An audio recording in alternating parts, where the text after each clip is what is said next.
نرگس بنت محمد نعیم کو کہ وہ آئیں اور اپنی تقریر پیش کریں۔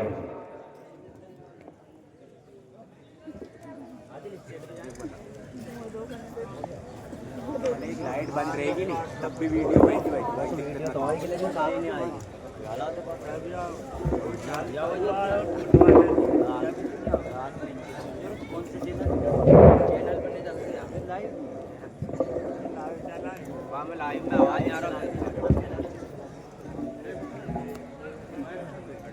السلام علیکم ورحمۃ اللہ وبرکاتہ۔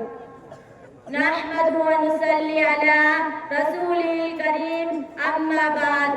برادران اسلام، میں نے پچھلے خطبے میں عرض کیا تھا کہ انسان کی تخلیق کا واحد مقصد عبادت ہے، اور عبادت در اصل یکساں ہو کر خدا کی تعظیم اور اس کی یاد میں لگ جانا ہے۔ انسان جب عبادت کی حالت میں ہو تو اس کا جسم اور اس کی روح خدا کی طرف متوجہ ہو، اس کی حرکت اور سکون سے بات واضح ہو کہ وہ اللہ کی تعظیم اور اس کے غنغن میں مشغول ہے۔ اس میں کسی دنیاوی غرض سے کوئی شائبہ نہ ہو۔ یہ الگ بات ہے کہ اس سے کچھ دنیاوی فائدے بھی حاصل ہو، مگر بندوں کو وہ عبادت اس لیے کرنی چاہیے کہ وہ عبادت ہے جن کے لیے ان کی تخلیق ہوئی ہے۔ اس کے علاوہ کوئی دنیاوی غرض رکھی تو اسے عبادت نہیں، کچھ اور سمجھا جائے۔ نماز ان عبادتوں کے طریقے میں سب سے افضل اور سب سے اہم اور سب سے زیادہ ضروری ہے۔ سب سے بڑی عبادت یہی ہے کیونکہ جو عبادتیں ہم مسلمانوں پر فرض کی گئی ہے، جیسے روزہ، زکوٰۃ، حج، وہ ایسے ہیں کہ روزہ سال میں صرف ایک ماہ کے لیے، زکوٰۃ سال میں ایک بار، حج اگر طاقت ہو تو زندگی میں ایک بار فرض ہے، مگر نماز ہر دن میں 5 وقت کی فرض ہے۔ انسان کی ساری زندگی میں نماز اوجھل نہیں ہونی چاہیے، اس کا اٹھنا بیٹھنا چلنا پھرنا اس بات کی روایت سے خالی نہیں ہونی چاہیے کہ وقت پر نماز پڑھنی ہے۔ مسلمان اگر کسی جگہ کی امت پائے تو نماز زکوٰۃ کا انتظام کرنا اس کی پہلی ذمہ داری ہے، اس کے بعد ان کی اور ذمہ داری ہے۔ الذین ان مکناہم فی الارض واقاموا الصلاۃ وآتوا الزکاۃ وامروا بالمعروف ونہوا عن المنکر وللہ عاقبۃ الامور۔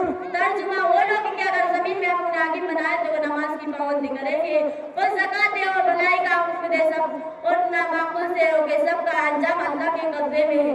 آپ امیر ہے تب بھی نماز فرض ہے، آپ غریب ہے تب بھی، آپ کمزور ہو یا مضبوط، آپ مرد ہو یا عورت، آپ تاجر ہو یا مزدور، آپ سفر میں ہو یا عزم میں، آپ اپنے گھر میں ہو یا میدان جنگل میں، آپ آقا ہو یا غلام، ہر ایک پر اس کا ادا کرنا ضروری ہے۔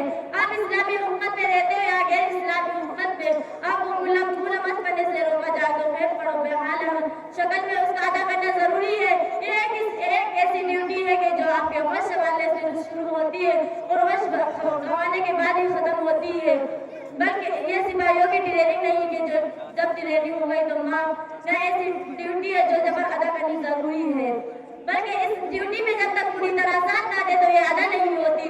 اسی لیے منافقین کی نماز قبول نہیں ہوتی کہ وہ نماز تو پڑھتے مگر ان کا دل اس کے ساتھ نہیں دیکھتا۔ یہ 5 وقت باری تعالیٰ کے دربار میں حاضر ہے کیونکہ ایک کوئی ٹریننگ نہیں بلکہ اس کے ساری ٹریننگ اس کے لیے ہے۔ انسان سویرے اٹھے تو اس کے لیے کہا جائے تو اس کا انتظام کرے، گھر پر ہو تو اسے نہ بھولے، دکان کی ہماری میں اسے فراموش نہ کرے۔ حد یہ ہے کہ اگر ڈر ہو کے صبح کی نماز قضا ہو جائے گی تو عشاء بعد فوراً سو جاؤ، حدیث میں عشاء بعد سونا قضائے کوئی مزہ کیا ہے۔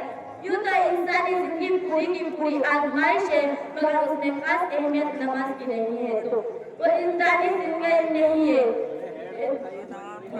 سب سے اہم پرچہ نماز ہے، جس نے اس پرچے میں کامیابی حاصل کر لی اس کے بارے میں گمان کیا جا سکتا ہے کہ اس نے دوسرے پرچے بھی اچھے کیے ہوں گے۔ یہ وجہ ہے کہ نور اللہ صلی اللہ علیہ وسلم نے علم الایمان، ایمان کی علامت کہی، لکل شیء علم الایمان الصلاۃ۔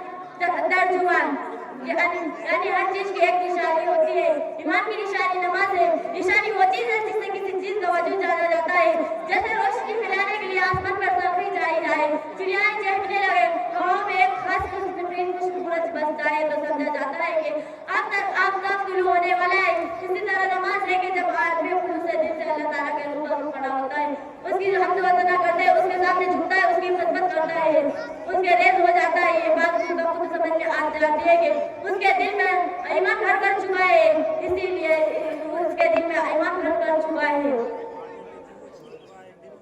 اللہ تعالیٰ ہم کو آپ کو عمل کی توفیق عطا فرمائے.